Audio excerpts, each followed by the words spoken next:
There were definitely some symptoms that were overlooked by me, by doctors. It was just because of my lifestyle, working long hours, long commutes, being a heavy equipment operator, construction, constant intake of caffeine, whether it was coffee, whether it was energy drinks. There were so many things that got overlooked. It wasn't until I started having issues with my eyes that kind of gave me a little bit of pause. I went to my optometrist, and it was at that appointment that my optometrist, after taking the photographs of my eyes, pulled me into her office, tears in her eyes. She'd been my optometrist for 10 years. And she said, Patrick, I need Wow. you to do me a favor. I'm going to take your blood pressure right now, but once that's done, I'm going to write down some notes on a piece of paper, and I need you to take that piece of paper to the emergency room immediately. There's something that's not right. You have some very major hemorrhaging going on in your eyes, and I just don't like what I'm seeing. I'm scared. I need you to go to the emergency room immediately. Hi, thanks for joining us again back on the FilterLIFE Podcast. Today we have a very special guest, a really good friend of mine and a great supporter of the Enlisted Kidney Foundation. Today we're talking to Patrick. How you doing, Patrick? Thanks for joining us today on the FilterLIFE Appreciate you Podcast. How having you me. doing? I'm good. I Man, appreciate you having me. absolutely, man. Absolutely. Thank you for joining. I know it is inconvenient to stop your day and talk about your story, but we want to make sure that we get it out there, and we want to make sure we highlight the aspects of your kidney disease for sure. Yes, So sir. I always start with every guest. What does living the filter life mean to you? I think that it kind of embodies dealing with your disease on a level that proves you can still live, that you can still, you know, overcome the struggles that come along with this disease in a way that allows you to still have a life, that you're not just going to fall up into a little circle and waste away somewhere. I truly believe that is what we can do as a community, as a positive community. Awesome. Man, thank you for sharing that with us. Filter life to us is a mantra of ours. It is a way of life. It's a way that we live our life, keeping the things that we need to stay alive in the frontal portion of our brains, filtering out distractions, making sure I got all my meds, and making sure if I'm going on a trip, I got enough water so I can stay hydrated, making sure I got my medications where they're supposed to be so I can access them, thinking about, man, let's not check my medication in the baggage when we go on the plane. I probably need that on board with me if I need to take some medicine because it's a long flight. These kind of things are very important, in the world of filtering our lives. Appreciate you being able to explain your aspect of how you filter life. I want to get into how it felt for you, hearing that you had end stage renal disease. There were definitely some symptoms that were overlooked by me, by doctors. And it was just because of my lifestyle, working long hours, long commutes, being a heavy equipment operator, construction, constant intake of caffeine, whether it was coffee, whether it was, energy drinks. There were so many things that kind of got overlooked. And it wasn't until I started having issues with my eyes that kind of gave me a little bit of pause. I went to my optometrist because I figured it had been a couple of years since I had gotten my prescription, and it was, I'm just getting a little bit older. My prescription must be changing. And it was at that appointment that my optometrist, after taking the photographs of my eyes, pulled me into her office, tears in her eyes. She'd been my optometrist for 10 years. And she said, Patrick, I need you to do me a favor. I'm going to take your blood pressure right now, but once that's done, I'm going to write down some notes on a piece of paper, and I need you to take that piece of paper to the emergency room immediately. There's something that's not right. You have some very major hemorrhaging going on in your eyes, and I just don't like what I'm seeing. I'm scared. I need you to go to the emergency room immediately. And I said, okay. How'd that make you feel, Patrick? Obviously there was some fear because she wasn't going into detail. So I didn't, I wasn't really aware of what it was that she didn't like. Did she ever tell you what was wrong with your eyes? Like, what was happening with your vision?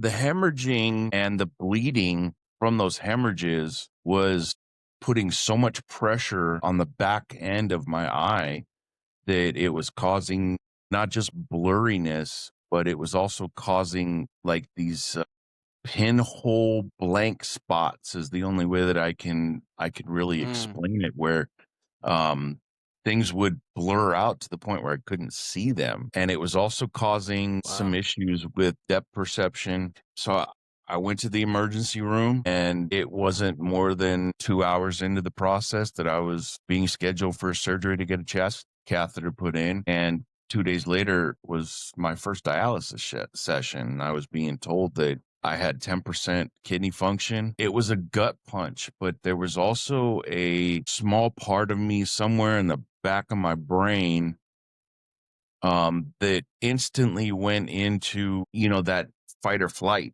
And for me, it was going to be fight. Um, I remember that feeling, man. I remember that feeling. one of my mantras was, and I developed this even before my first dialysis session, was I didn't want to just survive this disease. I wanted to thrive through this, and I was going to prove There you go. that this wasn't just some sort of ending. It wasn't going to be the beginning of the end. It was just going to be a turning point where I could prove that, I'm this ain't the end of me. So you said that you were having issues with your eyes. Originally, you were getting these dark spots, these floaties, these blind spots, and you went into the optometrist, and your optometrist did some lab work or something, and It that's when was just they the told you photographs. need to Yeah, go to the ER? yeah. It was just the photographs of my eyes with the deep camera where you got to look at the little green Gotcha. Okay, crosshair. yeah, so they were taking photos. They were looked at an image of your eye, and that's where they told you needed to go to the ER. So then you get to the Exactly. emergency room. What pointed them from eyes to kidneys? Like where did that? How did that Well, connection come my about? Like blood what made them test your EGFR? my blood pressure from the optometrist was, if I remember correctly, I would believe it was like 215 over 130 or something like that. So my blood Wow, that's pressure really high. was Yeah. sky Wow. high. And Okay. they took my blood sugar. My blood sugar was elevated, and they just started doing blood tests one after another. Gotcha. I believe they took 5 vials of blood in the emergency room before they even admitted me, and Okay. it just started snowballing from there. Yeah. I mean, it usually does. It's common. Like, it's usually like we crash in. That's how you crashed into the ER. Like, hey, Yep. man, I'm having problems with my vision. You get a recommendation to the ER. It was similar with me. But me, I was retaining water. I didn't lose my vision. I just swelled up like the Pillsbury Doughboy. And I went to a urgent care, and they were like, hey, man, you got really bad pitting edema. You need to go to the ER. So I go to the ER, and that's where I found out I'm not leaving this place. And I got admitted, and that happens to so many of us patients that we just crash. Something happens, the creatinine levels are getting up, or we got flu symptoms, or we got foamy urine, or we got high blood pressure, or something's out of the norm. Maybe we got Yeah. pitting edema, vision issues. These are the things we want our viewers to start paying attention to. Maybe these things are happening to you. And if we're filtering life and filtering out what we're paying attention to, and we are paying attention to ourselves and our own health, maybe we can catch these things. Like if I was paying attention to when I had a kidney stone, maybe I would have caught that I was leaking proteins. Patrick, after you were told that you had barely any kidney function and your eyes were going crazy, you said you started dialysis. Now, many of us patients crash into the ER and don't have a lot of EGFR, the filtration rate's gone. And now they're being told that they have end-stage renal failure, end-stage renal disease, and they have to be put on emergency dialysis so they can get the water off of their body and get those toxins out of their body. Yep. Tell me a little bit how dialysis changed your day-to-day life, physically and, of course, mentally.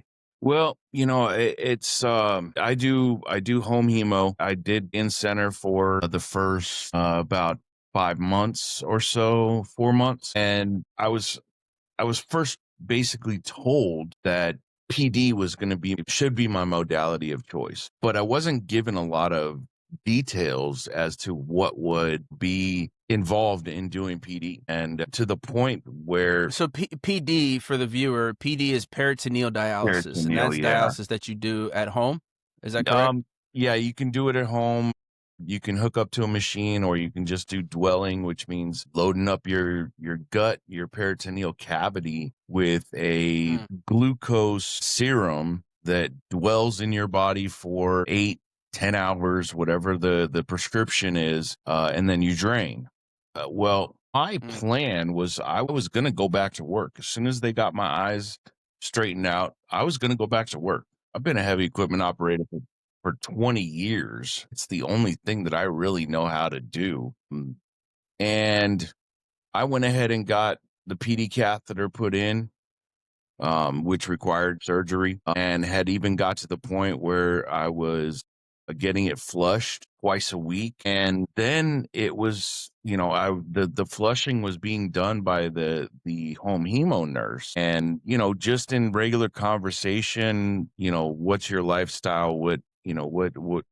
She started explaining home hemo. And I actually had gone to an appointment with my endocrinologist, and my endocrinologist is the one that said, "Hey, are you sure that you really want to do PD? Do you think that that's the mm. right choice for you?" And I said, "Well, what's the problem with it?" And he goes, "Well, you are technically a diabetic, but you're not insulin dependent. And loading your gut up with glucose, basically sugar water, for long extended periods of time could turn you into a situation where you become insulin dependent because of it. Are you sure that you want to do that?" Gotcha. And I said, Gotcha. "Absolutely not. I don't want to do that." And not to Yeah. mention the fact What that was the alternative, Patrick? well, again, the only alternative really would be staying in center, which schedule wise would have been really tough with me wanting to go back to work, or doing home hemo, which is what I do now. It's a 4-hour process from setup to teardown. Okay. That's what I was about to ask, was what's the process, the difference between going into a center and having somebody do it for you versus doing it yourself at home? It seems like, to me, somebody who hasn't done it, it seems like it would be super easy just to do it home, and I don't know why everybody wouldn't just choose to do it at home. There's got to Well, be some differences, right? there are some considerations. At least with us, we had to get clearance from our management for our apartment complex to run a water line and a drain line for the machine. We had to get clearance from them. And there's supply considerations, especially the first delivery of supplies is a pallet worth of boxes. And there, What? They roll I that think thing my up on first like a U-Haul, or it was a van that showed up and they unloaded. I believe my first delivery was like 44 boxes, which is it's a 30-day supply. They do it once a month, and once that initial one gets delivered, then after that's generally 20 to 25 boxes. And you're talking about the sacks, which is are the dialysate, and then packs, which are are the those the water bags? Are those the yeah, those bags are of the the the fluid? yeah, it's basically what runs through the dialysis machine to take out the liquid and the toxins, the extra fluid and the toxins. Gotcha. And the Gotcha. process is very interesting. Once it was really explained to me by my tech, the fact that somebody was smart enough to figure this out is pretty amazing. It's sad that the research goes more into how do we make money off of this rather than how do we get people better and fix the problem. And I think that's Yes. where my advocacy idea started to sort of germinate. There were so many things that seems like they're against patients, and it's more about how do we make money off Mm. of this, and rather than how do we fix it. How many band-aids Yeah. can we put on? What's the maximum amount we can make off of this? it's such a selfish way to look at problems. And I understand everybody wants to make money. I understand that everybody on this planet wants to get rich. But at a certain point, especially with the medical industry, patients should come first. And that's not always the case. I mean, that's a lot of why I started the foundation here, because it was missing a gap. I remember sitting in the hospital thinking, this can't be reality. Nobody knows what to do. There's no treatment plan organized. Nobody has thought of this. Has nobody done the research? I have to go and do all of this myself. To me, this is nuts. That was something that happened with me being in center was I would look around while I was sitting in the chair, and I'm looking at frail people that don't seem like they have a voice. They just come in, lay down, and they go to sleep. And I don't hear patients asking questions, and I don't see them interacting. And it's like, even though they're in this gigantic room full of people, they're individuals, but they're just this isolated thing in the corner, going through this treatment. And I'm not like that. I don't sit on sidelines. I hate the idea of just sitting on sidelines and not speaking up. This is exactly why you and I came together. You have that no quit attitude. Whether it was the nephrologist or the nurses or the the nutritionists, I started posing these questions even to the social workers. I said, look, there's people that are in a lot more frail condition than I am that shouldn't have to go through 3 surgeries before you guys figure out what modality is going to be best. How about asking some questions about their lifestyle and what they want to do and what they plan on doing, and then figuring out what the best modality is going to be for that? Because PD is not going to work for me. Humanity, man, just being a human, taking into consideration the human aspect of, you got to go home and do this dialysis, or maybe you're going to do it in center. In center dialysis, 4 to 6 hours, you're pulling water off, and it's a very aggressive pull. That's why you get the cramps. That's why you get the energy loss. Again, it's not my personal experience on dialysis. This is from me walking into the dialysis clinics and sitting there and talking to the patients like yourself and asking them, like, what do you need? And what would be helpful for you today? I remember talking to one of these social workers at the dialysis clinic and was like, when's the last time an organization sent a representative down here to help get these patients off of this machine? And the lady was like, I've been here 20 years. I've never seen anybody. And that was telling. Now, real quick, we did a patient highlight story on you previously, and we posted it for the world to see on our blog, on our website. And it's gotten some attraction. If anybody wants to go look at that, enlistedkidneyfoundation.org, under our blog section, you guys can read a little bit more about Patrick's story. It goes back to that no quit attitude, finding that grit, going from victim to victorious. So you went from why me to watch me. What caused that shift, Patrick?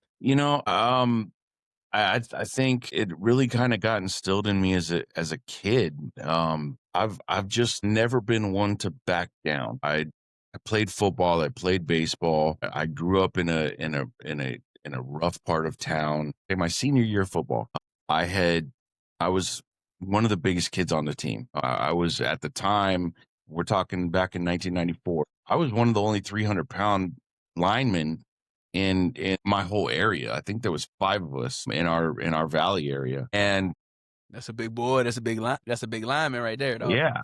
And so one of my specialties was goal line and short yardage defensive lineman. And one of the things that I really took a lot of pride in the fact was not one team the whole season scored against us on the ground. We did not let anybody pass our line. What I'm hearing is grit and grind. Yes, sir. That's what I'm hearing. Sir. I'm hearing grit and grind from an early time. And when the brain was still developing, you learned how to push through adversity. You learned how to grit. Now, when you said, watch me, what did you mean by that? We decided, me and my wife, that we didn't want people to have to go through the same struggles that we went through off the rip. We had no information going in, to this whole situation. Right. And we wanted, like you said, we wanted to fill that gap where there was sort of an information void. So Yeah. Yeah.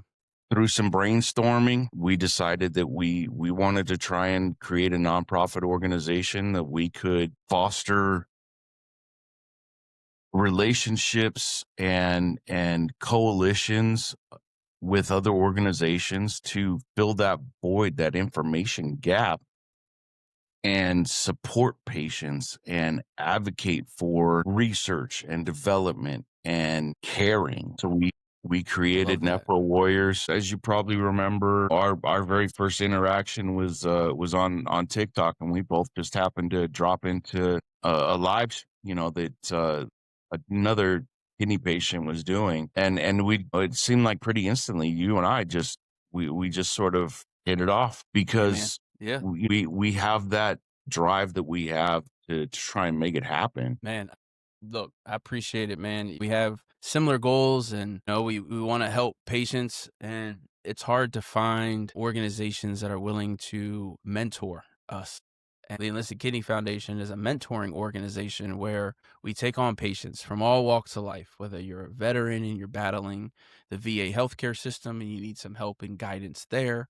It takes people like us and yourself to advocate, to get out there in front of the world and tell the world that, hey, man, this needs to be changed. And these are the ways that it can be changed. And advocating in DC, advocating for patients personally, mentoring people through the journey. There's a bunch of different aspects that we do and that are available to patients, people around the world. So you got an amazing story, man. We talked a lot today. We talked about how you originally had problems with your vision. And that's what led you into getting seen by your optometrist, who then looked at your eyes and said, I think there's something worse going on here. And you ended up into the ER, crashed into dialysis, was put on dialysis, then did home dialysis, learned about that, had to get a truck backed up to your house to drop off 40 boxes on a pallet and learn how to put all that together and use it effectively. Man, you're amazing, bro. The things and the resilience that you can go through and still keep pushing forward and still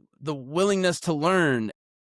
Then you're like, well, I'm going to take all of this because I realize that there is a gap and I want to start helping people myself. So other people don't have to go through this nuance of emergency dialysis. So we can just spread the word a little bit. So then you were able to advocate and talk about kidney disease. That's amazing. I And through appreciate all it. of that resilience, Patrick, everything that we've talked about today, give our audience a little bit of what living the filter life means to you now. I really truly believe that making sure organization, and it's not just organizing supplies, it's not just organizing doctor's appointments, it's not just organizing my medications, it's organizing everything to make it easier to thrive, not just survive, thrive. Yeah. There's Thrive. so many, Okay. there are so many different aspects, and just filtering out all the BS and all the noise so that you can focus on each individual thing without distraction. I think that's vitally Man. important. I don't think that you can do this effectively without that skill. And between me and my wife, she's my care partner. She's my battle buddy. She's with me every single doctor's appointment. She's That's she's so one important, of man. those. That's huge having a caregiver with you. Absolutely, she's one of those types of people that, and we've been together for so long. If I forget to ask a question, she's got it. If she forgets to ask a question, She's on I top got of it. it. She That can type of. tell when your blood pressure's getting high, I bet. Absolutely. There's just certain things that she's able to recognize. There's certain things that she's able to remember. Obviously, there are mental lapses and stuff like that that come with brain fog, that come along Mhm. with dialysis and kidney disease. So it sounds like not only do you live a filter life, your wife and your caregiver's got to live a filter life too, because she's got to constantly be thinking, what is Patrick forgetting? You know what I mean? What did you forget to ask the doctor? What did you forget medicine wise? What did you forget to not eat that you ate? Yeah. all those different aspects, of ways that we filter our life, man. And we filter out the distractions and put in front of us the things that are the most important, and Patrick, your story shows that. It shows exactly why the Enlisted Kidney Foundation exists. It shows we exist to walk with patients, mentor advocates, and make sure nobody fights this kidney disease alone, man. I really appreciate you, Patrick, for showing up today, coming on to our podcast, sharing your story with the world. It takes a certain type of person to be able to go on camera and share their story with the entire world. I just appreciate you. I appreciate your online presence. We have a lot of fun together on the social media platforms and TikTok and all those different cool things. So I Yes, look sir. forward to continuing to see you there. I love that you're part of our FilterLIFE membership, because that's only growing and getting better by the day. I just thank you for showing up. No, I want to give you the and opportunity to have one last closing word, brother. I want to say I appreciate you on not just a professional level, but also on a personal level, because we've had quite a few conversations. I believe our first conversation was only supposed to last 20 minutes and ended up lasting well over an hour. And we've had a couple of conversations like that. I definitely appreciate everything that you've done all the way around. And I appreciate what you continue to do with EKF and the information that you've given me, the advice that you've given me. It's been tremendous. And I can't say how much I appreciate it enough. Thank you so much, Patrick, man. Patrick, real quick before we go, are you currently looking for a kidney, a donor? If there's an audience member out there that wants to help Patrick in his story, how can they help you? I am currently going through evaluation for University of California, Irvine, and also University of California, San Diego. So yeah, I definitely am going to be looking for a kidney. Yeah, I know it can be a difficult process, especially when you're not feeling the best. So just keep putting one foot in front of the other, brother, and you'll get there for sure. If you're Yes, sir. listening to this podcast and you feel an urge to help Patrick, please reach out at enlistedkidneyfoundation.org. We can get you in touch with Patrick. If you're wondering how you qualify to be a donor, reach out to us. We have so many different organizations that are there to help mentor you through that process. It's super important. Living donors save lives every day. If you have 2 kidneys, you can live with just one. And yeah, man, if somebody can help Patrick in his situation and save Patrick's life, that would be amazing. Thank you. And we'll see you next time on the FilterLIFE Podcast.